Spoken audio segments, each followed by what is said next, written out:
This is a recently inspired message for friends, colleagues, and anyone else in my sphere of influence whose work involves educating others. There comes a point in your career, perhaps several points, where you have to ask yourself whether you're a teacher or a preacher. Will you be a voice of objectivity and rationality? Will you make it your goal to present as little of your own personal opinion as fact as is humanly possible? Or will you embellish a little? Maybe a lot. Will you jeopardize the intellectual development of your students, forfeit their chance at walking the path at their pace without having the yoke of someone else's bias around their necks, all so that you can feel a little more special? Too often, people in positions of influence allow themselves, perhaps with good intentions, to fall under the sway of their own dogma. Over time, they cut more and more corners until their message is little more than a set of personal talking points. Educators cannot do this. If we are to separate ourselves from those we would paint as so much less qualified to present information, we must avoid falling into the emotional and cognitive traps that our petty nature so often sets for us. This is difficult from the outset, but it becomes even harder as others begin to perceive us as authorities on a subject.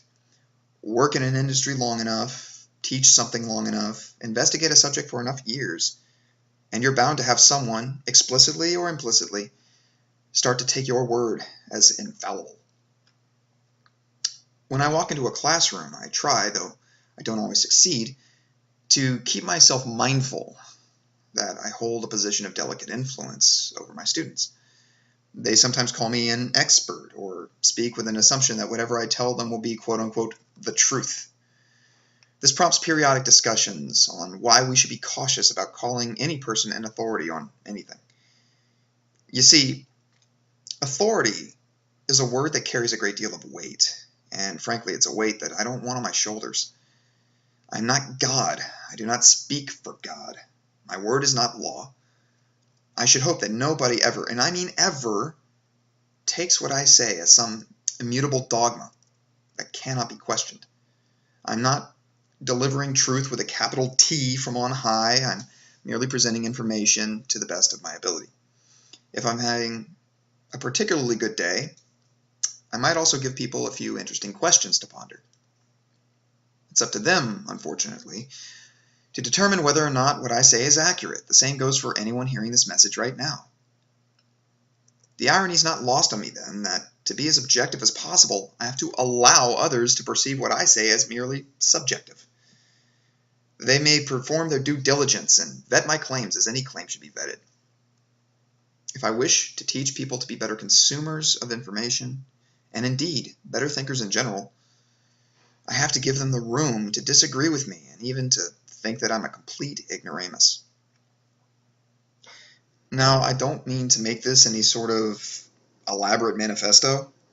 It's simply an attempt, or maybe more of an old college try, at giving people something to think about. Not to accept as perfect or right, just something to think about. We as educators have, at least in my assessment, an obligation to those who look to us for guidance. We must not only share information that's as accurate as possible when we teach, we must also conduct ourselves in ways that are consistent with the dedication to objectivity and rational thought that we claim to embrace. In service to the greater goal of creating a society that's composed of individuals who are as dedicated to seeking objective truths as we claim to be, we must allow our students the latitude to question or outright dismiss anything that we say. I think that's the bittersweet nature of teaching in its purest sense. If we want our students to grow, we must allow for the possibility that they won't listen to us.